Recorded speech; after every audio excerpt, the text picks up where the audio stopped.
Cricket پر cylinder Modi کا گھنونا وار اور ایک گندی سیاست، کیونکہ گندے لوگ گندی سیاست کرتے ہیں، گندے لوگ، غلیظ لوگ گھٹیا حرکتیں کرتے ہیں۔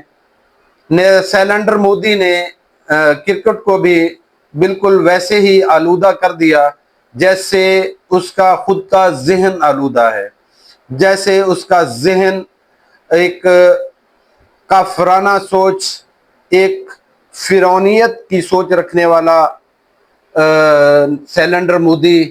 لیکن ہم اس کو بتائیں کہ سامنے اس کے اس فرعون کے سامنے اب موسیٰ کھڑا ہے، اور ہم پاکستانی انشاءاللہ وہ موسیٰ ہیں جو اس وقت سیلنڈر مودی کے سامنے کھڑے ہیں دیوار بن کر۔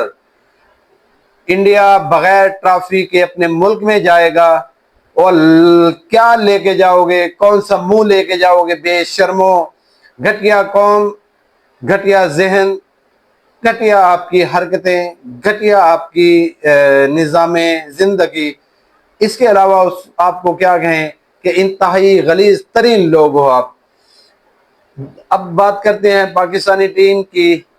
پاکستانی ٹیم میں حارث رؤف اور سلمان علی آغا، آپ لوگوں نے انتہائی مایوس کیا پاکستانی قوم کو، انتہائی مایوس کیا آپ نے پاکستان کو۔ آپ بہترین، آپ کی بیٹنگ چل رہی ہے، بہترین آپ کا رن ریٹ بن گیا، بہترین آپ کا سکور بن گیا، اس کے بعد آپ نے اٹھا کے میچ انڈیا کو پکڑا دیا۔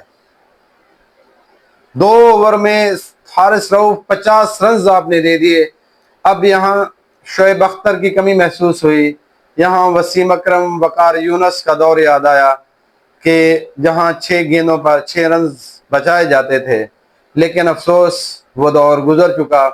اب پاکستان کو ضرورت ہے وقار یونس، وسیم اکرم، شعیب اختر کی۔ جب 3 پلیئر آپ کے بہترین آپ کو رن ریٹ دے کر بہترین سکور کھڑا کریں، باقی 7 پلیئر آپ کے 20 رنز 25 رنز کے اندر اندر آؤٹ ہو جائیں، تو شیم آن یو کہ آپ بہترین ٹیم نہیں ہو سکتے، پھر آپ فائنل جیتنے والی ٹیم نہیں ہو سکتے، پھر آپ کی مخالف ٹیم آپ کو بڑے آسانی کے ساتھ پچھاڑ دے گی، بڑے آسانی کے ساتھ آپ کو ہرا دے گی۔ یہ آپ کو بڑا رن ریٹ دینا چاہیے تھا، 170-80 سکور بنانا چاہیے تھا، بننا چاہیے تھا ہر قیمت پر، لیکن آپ کے تو چل میں آیا